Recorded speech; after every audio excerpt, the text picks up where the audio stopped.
The NES Classic Edition was a massive success. In 2016, Nintendo launched it out of necessity because they didn't really have anything else going on. The Wii U was dead. They put out like their last major title, Paper Mario Color Splash. That should show you how dead it was. They put that out in October, and then a little after that, they announced the Nintendo NX as the Nintendo Switch for a March 2017 release date.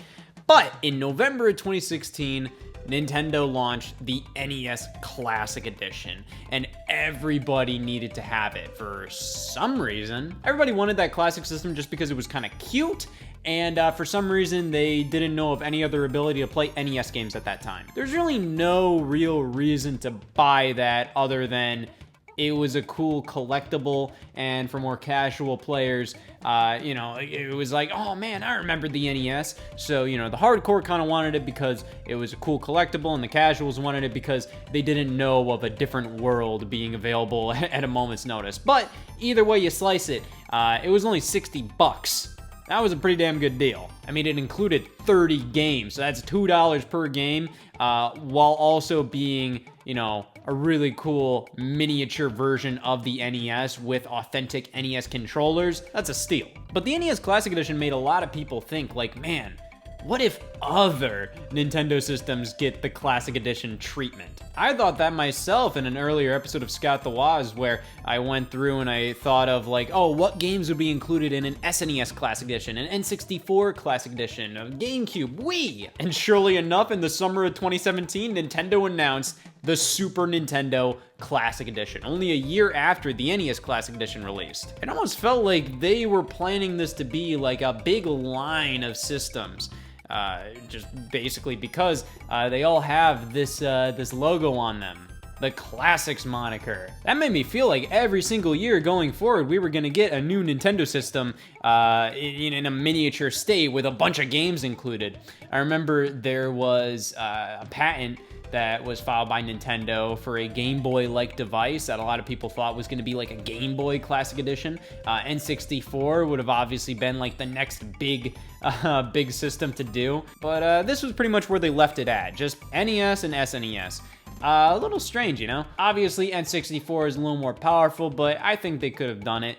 Game Boy, I think Game Boy would have been pretty easy to do in terms of, emulation of the games. Those games require, a peanut to run on. But I think you start running into issues when it comes to like, all right, well, how do you release that thing? Is it a plug and play thing, or is it a tiny little handheld device? Obviously, nowadays, I think they could do it because, they released the Game & Watch Super Mario Brothers edition and the Game & Watch Legend of Zelda edition, where it shows that Nintendo can produce cheap but very high quality handheld devices with great screens, good controls, for an affordable price. That was only like 50 bones. But alas, 2016 to 2017 was pretty much the only time that Nintendo did these classic systems, and they didn't last that long. This is something where you would have assumed that this is a good idea to just kind of like keep this available relatively, frequently. You can just walk into the store, it's like, hey, I want an SNES Classic Edition, I want an NES Classic Edition. That seems like a fun direction to go in when you have the Nintendo Switch, and that kind of covers your handheld and home console without a separate handheld like the 3DS. I thought it would have made sense to have Nintendo put out these classic systems where it's just like, what if you only want to play Nintendo 64 games? You remember playing that in college? You want to hook that back up again? Well, here's a solution with a bunch of games preloaded, good controllers, works with HDMI, all that jazz. I think that would have been pretty cool, but obviously, the way they're going in now works just fine enough. But if they would have kept up the classics line, I think a lot of people would be pretty happy. But at the very least, we got the Super Nintendo. This kind of took a lot of the criticisms aimed towards the original NES Classic Edition and improved upon them and made it just an overall better system. I wish they would have re-released the NES Classic Edition with these improvements in tow, but I digress. The Super Nintendo is considered one of the greatest systems of all time. Genuinely, like, it has like one of the best lineups. ever. Now, of course, I do think that is somewhat up for debate. I do think some game consoles have eclipsed the SNES in terms of quantity and quality. However, that doesn't mean the SNES isn't one of the greatest game consoles of all time with one of the greatest game catalogs of all time. I mean, this Classic Edition system is chock full of some of the all-time greats. But the SNES Classic Edition only has 20 games available on it compared to the NES Classic Edition's 30. And then it was also more expensive. This retailed for $80. NES Classic Edition was only $60, so $80 for 20 games, $4 a game, I don't know. To put that into perspective, these SNES games would retail for about $8 a pop on the Wii, Wii U, and 3DS Virtual Consoles. So either way, how much would that cost? Buying all these games on Wii U, double the amount, and you also get a cute little little guy right there. It's probably worth it. This box looks awesome. I mean, they genuinely recreated the original SNES boxes with the SNES and controllers getting a picture taken on some weird carpet. I love it. They did keep with the NES Classic Edition box aesthetic, even having that top header that says Super Nintendo Entertainment System. That's in the Nintendo Entertainment System font that you'd see on like later NES game releases. So that's interesting that they put that there, but it does kind of match with the top. But that's more of an NES thing than a Super Nintendo thing. On the sides, we have all the information we have on the console, the controller. But on the back, this is where we get the meat and potatoes, alright? I have some things to say about this game lineup. Much like the NES Classic Edition, I kind of want to go through each and every one of the games included and just kind of point out which ones that I'm like, shouldn't have included that one, don't you think? The NES Classic Edition game lineup was quite damn good. I mean, most of the games there were like, oh, top 30 NES games. Like, these were the all-time greats, icons of that 8-bit NES era, or just video games in general. And the SNES has a lot to live up to here, so let's go through each and every one of these games and just kind of see, like, all right, does this belong on the SNES Classic Edition? Does this belong as a great representation of what the SNES was and everything that it stood for? Contra 3, The Alien Wars, a great inclusion. I mean, you have to have Contra 3. Donkey Kong Country, obviously. However, as you can see, we go right past Donkey Kong Country and into, Earthbound, which means we don't have the other Donkey Kong Country games. There were 3 Donkey Kong Country games included on the Super Nintendo, and we only get 1, which I just find very weird. I'm just gonna write those down, even though they're not included, and on the NES game list, I wrote down the games that I thought were weird. I think it's weird that DKC 2 and 3 aren't included, especially considering DKC 2 is kind of the fan favorite of the bunch. Many people consider DKC 2 to be the best in the series. But the original Donkey Kong Country belongs on here. That was like the biggest game when it came out. Just the fact that it looked like that and it was also fun to boot. Like, so many games that were like these graphical showcases back in the 90s, they stunk. It was like, yeah, I want to look at virtual racing, but I don't want to play it. Donkey Kong Country still holds up today. In most ways, I think it still has a couple little, like, oh man, growing pains. But it's an SNES classic. Oh, look at that. It belongs on here, but at the very least, I think DKC 2 should have been included as well. And it shouldn't have been as big of a problem because it is a Nintendo release, It's a Nintendo-owned game. Even though it was developed by Rare, who's owned by Microsoft now, I don't really think there should be any issue with including Donkey Kong Country games, like, anywhere, I don't know, there must be something they have to run by Rare before re-releasing Donkey Kong Country. It always seems to show up, like, later than other things. It showed up later on, like, the SNES Online service on Nintendo Switch Online. They waited a while to put it out on the Wii U Virtual Console. I don't know, but either way, like, I feel like there shouldn't have been a problem to put at least a DKC 2 here. But, oh well. Earthbound, that's a big deal, including Final Fantasy III, which is, actually Final Fantasy VI, but they use the North American version because this is all about nostalgia. Yeah, I mean, 2 massive RPGs. 2 of the greatest RPGs from the 16-bit era. Well, not only the 16-bit era, but in general, just right off the bat. Boom. F-Zero, you have to include F-Zero. However, you know, I'm getting ahead of myself because I'm going to the P's, but it's a little weird that Pilot Wings isn't here. That was a launch title for the Super Nintendo right alongside F-Zero, and that's also like a fully Nintendo-owned, published, developed game. That's a little strange to me that that's not included on here. So because like there shouldn't have been any reason why it's not on here, but it just isn't. So I'm gonna put that there because Pilot Wings, you know, that's a classic game. It's harder than it looks. Like it's a much more technical game than you may think just immediately plugging it in. I'm like, I'm gonna play Pilot Wings, and then you immediately fail, and it's just like, oh damn. But yeah, Pilot Wings is another game that I'm kind of like, yeah, why wasn't that included? But yeah, next up is Kirby's Dream Course and Kirby Superstar. We got 2 Kirby games. Now, Dream Course may be kind of like the odd one out initially, but I feel like that was included because it is an amazing multiplayer game. And unlike the NES Classic Edition, Nintendo included 2 controllers in the box right here. I assume they did that mainly because the NES Classic Edition, you had to buy the second controller separately, which originally made sense because it was like, well, it's a second controller and you don't need it for every game. So obviously, hey, if you want to play multiplayer games, here, buy that extra controller somewhere. But it's like, you know, this isn't like a platform that you're gonna want to buy like accessories for. At least, you know, most people aren't. You kind of just want everything you need for this system to just be included in the box. So yeah, I feel like Nintendo was like, all right, we'll include 2 controllers. That way we don't have to worry about shipping, you know, second controllers. And, you know, just everything is just in one box. Just one box. We don't have to worry about accessories and whatnot.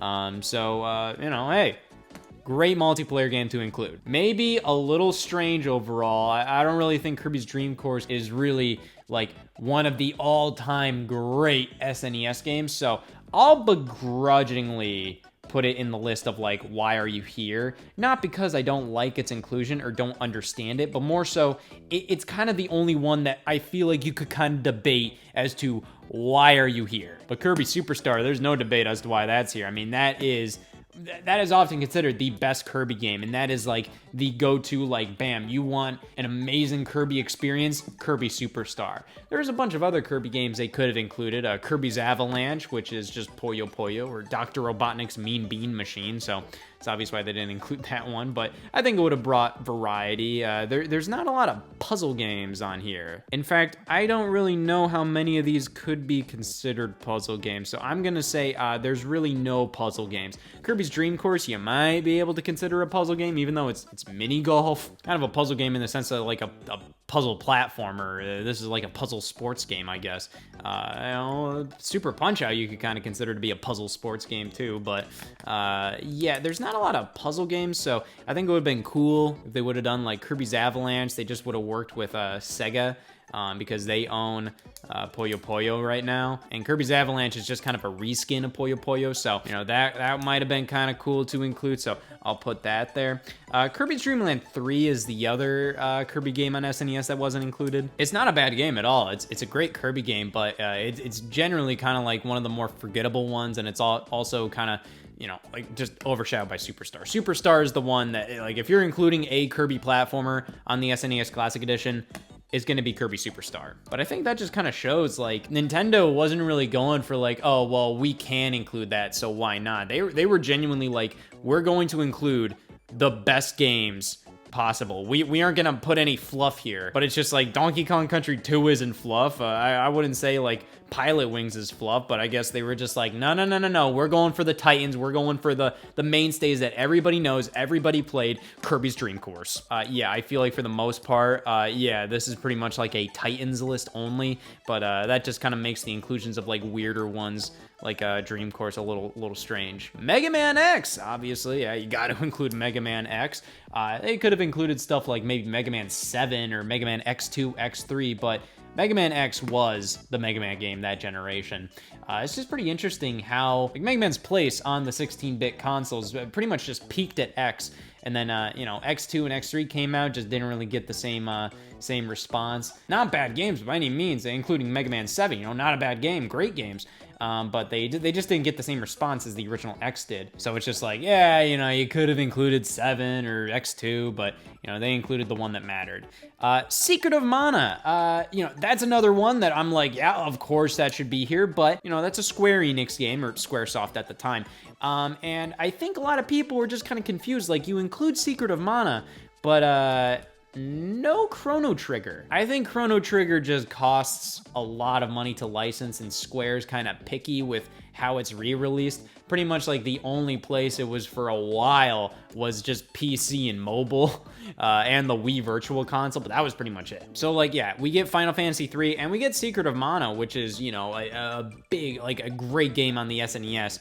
But it just kind of feels weird to have like these two, but no Chrono Trigger. The original Star Fox, obviously, the original Star Fox, it holds up a little better than I think some people give it credit for, but still doesn't hold up that great. However, again, you know, we're kind of going with like Titans on the SNES. Star Fox definitely fits that bill. Street Fighter 2 Turbo, of course, like you have the great fighting game wars with Street Fighter 2 versus Mortal Kombat. Obviously, Mortal Kombat wasn't included for obvious reasons. But to be fair, you could include like Mortal Kombat 1 because it doesn't include any blood. So it's just like including Mortal Kombat 1 would have been kind of a cute little like, hey, you know, here's something big from the time, but you know, I don't really think a lot of people would be like, oh yeah, Mortal Kombat is such a great inclusion here. I think it would be cool. I think that would be great from a historic perspective, but you know, if you were going to include any fighting game, Street Fighter 2 Turbo, it just makes sense. Super Castlevania 4, another obvious pick. Super Ghouls and Ghosts, though. Ghouls and Ghosts is like one of the easiest to like re-release things Capcom has. Like, they'll just put it out on anything. It's on the NES online service. It's always there when it comes to like, oh, we got Capcom games on this whatever little cheap handheld thing made by Retrobit or something, or we have this cheap plug and play thing made by At Games, and we have Capcom games on it, and guess what's always there? Ghosts and Goblins. Ghouls and Ghosts was on the Sega Genesis Mini. Super Ghouls and Ghosts is on the SNES. I don't know why you'd include that, but not like, you know, any of these other games. So, you know, like, hey, it's not bad, but it's also like, it really only appeals to like Ghosts and Goblins fans, these games. You only really like it if you already like it. I don't really see many people going, it's just like, I never tried Super Ghouls and Ghosts, but I tried it on the SNES Classic Edition. Wow, I finally found my next favorite game. It's not bad, but it's just, you know, like, I don't really see it as one of the all-time greats on the SNES Classic Edition. Next up is Super Mario Kart. That is one that you have to include. Mario RPG, that's a big one that they got, obviously because Square was on board with this, and Square developed Mario RPG, so that was always kind of like a rights issue, because Square does own like some of the things in Mario RPG, so you know, that's always a bit trickier to re-release it. It has been re-released consistently, but you know, just the fact that, you know, it's something that Square and Nintendo kind of have to work out, does make it a little slower to re-release than other games. But Super Mario World, you know, Super Mario World. Super Metroid, it's Super Metroid. Super Punch-Out, you know, it might be one I can put down here. I'd put it down here begrudgingly, not because I want to, but more so, you know, if you're not going to include some games, you know, Super Punch-Out may be a questionable one to include. You know, I really like Super Punch-Out, but it is generally one of the least popular Punch-Out games. Not that it's bad, but more so just that it's not as popular as the original Punch-Out. But we also have A Link to the Past and Yoshi's Island. You know, what can I really say about those games other than they belong here? But that's not all. Star Fox 2. As a bonus game, it's a bonus game. It's not included with the rest of these because it never officially released. Star Fox 2 was kind of an infamous game for being canceled basically when it was already done. They advertised it in like Nintendo Power and showed it at trade shows, all that stuff. It was just releasing a little too close to the Nintendo 64's launch, and Nintendo just thought like, hey, you know, this doesn't make much sense. This just kind of looks pathetic in comparison to what we're working on, so let's just shelve it and, you know, never release it. Until then. So Star Fox 2 was available online before this, like, builds leaked out, you know, like you could play Star Fox 2 by just downloading a ROM of it online. but this was the first time it was ever officially released by Nintendo, meaning like this game that was shelved, canceled, all of that, finally got an official release. It wasn't an oddity anymore. It finally came out, which was amazing. You know, sure, you could play it before then. You could play it on a cart, you know, like people would make reproduction carts of Star Fox 2, just kind of putting that leaked build on a cart and playing it. But of course, those builds were unfinished, and you know, Nintendo put out this build, meaning, you know, hey, this is the completed Star Fox 2, not meaning like there was new content in it, but more so like they had to clean it up a little bit. They had to, right? I don't actually know if they did or not, but I do know that like the builds that leaked out that fans put online, you know, those were a little unfinished. You know, they might have been very close to completion, but hey, this one, official release, boom, finished. I think by finish, I mean like bugs, like polish. Bugs were cleaned out and stuff. Either way, I've been spending too much time on that one. Star Fox 2 was only available after completing the first stage of Star Fox. Sure, I guess they did that to kind of give it that greater, like, oh, elusive game feeling, like, oh, I don't have Star Fox 2 yet, I gotta get Star Fox 2, and then when you get it, like, it has this big present unwrap animation and all of that. It's really cool. But yeah, only 3 games a part of this list where I'm kind of like, their inclusion is questionable. But not even like, I don't like them here. It's just more so like, if I had to pick 3 games that's inclusion was questionable, these are my 3 games that I'd say, yeah, that's kind of weird. I think there's a little more missing from the SNES Classic Edition than there is weird inclusions, like, you know, these games, Chrono Trigger, even stuff like, I don't know, like Final Fight, Gradius 3, SimCity, games that in some cases, you know, I understand why they're not there. You know, SimCity, you need like the license for SimCity. Kirby's Avalanche, I get that. But, you know, just games where there are some missing things on here, but that shouldn't take away from the overall list. This is one of the highest quality lists of games ever put together. One of the greatest compilations, one of the greatest like lineups on a plug and play system, on a game compilation, whatever you want to call this. This is outstanding. And the fact that you also get an unreleased game on top of that, it's just the cherry on top. So yeah, the SNES Classic Edition was a big deal. And similar to the NES Classic Edition, there were some accessories that released with it. Yeah, they did another book. So the NES Classic Edition launched with Playing with Power. SNES Classic Edition launched with Playing with Superpower. And this is similarly kind of like the special edition hardcover variant. And they wanted to keep with the cartridge aesthetic of the Playing with Power book, and this one they had to kind of tweak a little bit. So it comes with a slip cover like this, and you pull it out, and there we go. It's an SNES cartridge. That's pretty slick. I like it.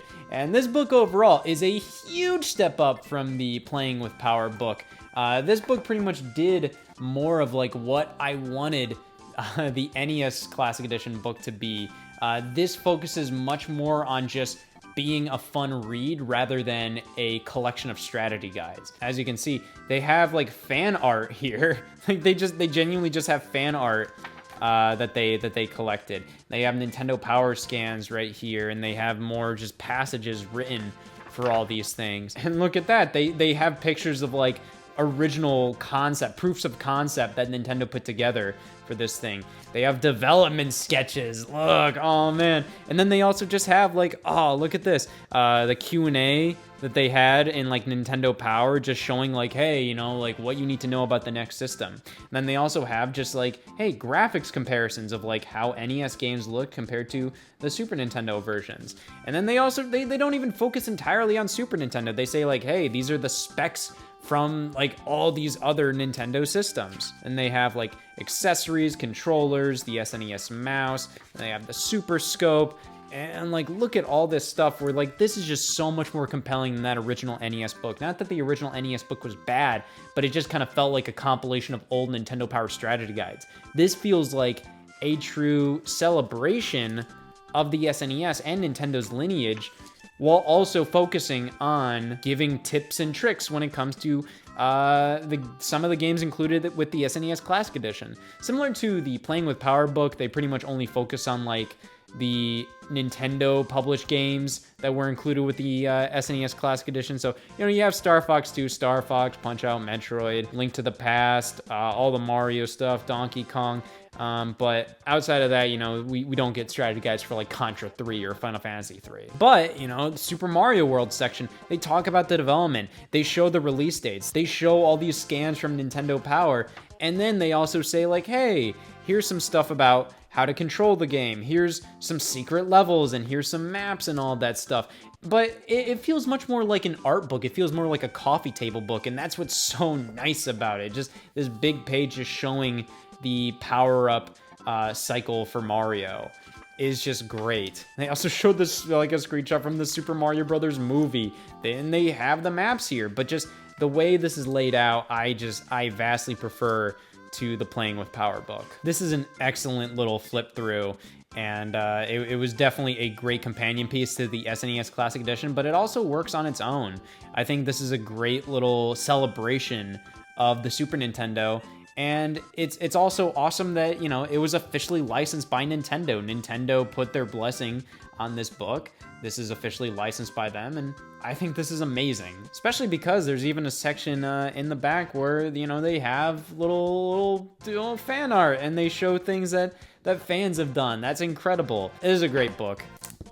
And it shows just how much, like, not only was the SNES Classic Edition an upgrade from the NES Classic Edition, but the damn book was too. Here it is, the SNES Classic Edition. It feels a little more elegant than the NES Classic Edition. It feels sturdier. It feels like they put a lot more into making sure the build of this system just feels rock solid.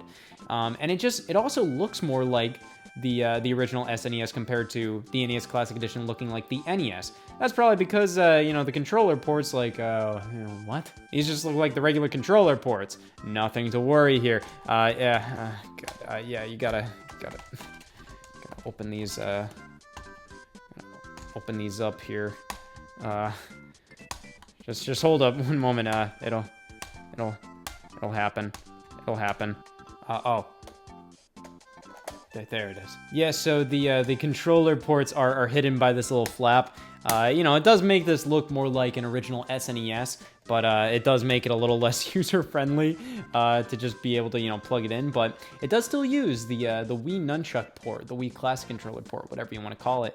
So that means, like it fits in there, snaps right in there, all great. But that also means you can use this with Wii remotes, which is awesome. There's actually a Super Famicom controller for the Japanese Club Nintendo loyalty program, and I actually have that. I imported it, and it was really cool. But this is pretty much the exact same deal, where you can play, Super Nintendo games or just any games that uses just these buttons in games that support the Wii Classic controller.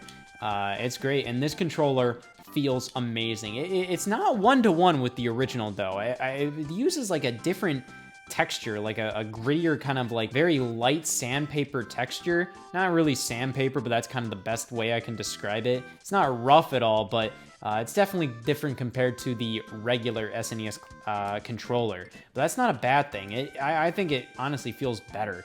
That may be because it's newer, but I don't know. But it feels great. This is one of the best controllers. It feels so nice in the hands. All the buttons are easily available to you, and they just feel good. And you get two of them. And thankfully, it's slightly longer. The NES Classic Edition had the big problem of the controller length, the controller cord length being as short as it was. And the SNES Classic Edition isn't much longer, but it is longer. Yeah, so good for you, Nintendo. But it's still not great. Does the job though, it's fine. But what it all comes down to is plugging this in and the user experience. It is incredible. Pretty much very similar deal to the NES Classic Edition. It even uses like the same melody for the menu music, but this time, it's SNES themed. It has the sound font from the Super Nintendo. It is so catchy. It is so fun. I love Nintendo creating new music based on their old systems. Even something like the Super Mario Maker music, when they have to create new music based on those old Mario games, it's so cool to look back at that and be like, oh, this song wasn't in Super Mario World, but we got to make it sound like it was from Super Mario World. And it's similar to what they did with the SNES Classic Edition. Like, the menu music sounds ripped right from an SNES game, and it just has that classic Nintendo feel, but, you know, it was made by modern Nintendo, which is incredible. The games play beautifully on here. Like, SNES games clean up incredibly, and it just looks outstanding in HDMI. And they also give you more visual options. You have wallpapers now, which I used to not be a fan of, but I use wallpapers more often when I'm playing retro games. I don't know why. I don't like doing the stretching the 4:3 image to widescreen or doing any of the other options other than just straight 4:3 video with these games. But yeah, I mean, like, they have extra wallpapers. There's a really cool one which kind of shifts the color. It's very subtle, but it looks really cool. I really like it. But yeah, you know, like I oftentimes would just play like 4:3 games with the black bars, but I do like that you have the option to use wallpapers now. You still have all the features like save states by, you know, resetting the game and, you know, saving the state right there, but you also have rewind functionality, which I often forget about on this thing. So a lot of classic game compilations, re-releases, all of that, they feature this now where you can, you know, rewind just a little bit back to maybe, you know, like save your ass when you're falling down a pit, or just make a small mistake here and there. You know, I don't like to abuse it, but it is a good feature to have. And the SNES Classic Edition does have it. It's a little weird and clunky though, and that's mainly because this controller doesn't have all the buttons that, you know, like you can really use. You know, you can't just use the L button to rewind your classic game because, you know, a lot of games use the L button, so it's kind of hard for them to do that with just a simple button press. So it has to do with, you know, resetting, you know, going through the save state, and it'll pretty much let you rewind from the place that you left off with that save state. It works. It's just, it's easy to forget, and it's also just a little clunky to use. But hey, you know, it's a feature that's there. If you want it, good for it. But the all winners game lineup and all the features they have, including wallpapers and screen settings like a CRT filter, pixel perfect mode, all of that, the amazing menu setup, and just everything the SNES Classic Edition offers, including improving upon everything the NES Classic Edition did, including 2 controllers in the box, longer cords. This may be one of the greatest mini consoles ever released, which isn't saying much. But yeah, it's great to see that Nintendo did improve upon the NES Classic Edition, but nothing much after this. This was pretty much all they did, NES and SNES Classic Edition. And you know what? Like, hey, 2 for 2. Like, some of the best mini consoles in the biz. But why did I wish they do more of them? I'm only gonna play this thing for like a day! I think when you really love a system, it's just really cool to get this, like, celebration of all of its greatest accomplishments, you know, and that's what the SNES Classic Edition is. And I think that's what makes it kind of lame when a mini console is, you know, kind of just farted out, just kind of made mediocrely. That's a word. And for one of the greatest systems of all time, it got one of the greatest mini consoles of all time. This is outstanding and a wonderful celebration of everything the SNES was, which doesn't include Donkey Kong Country 3.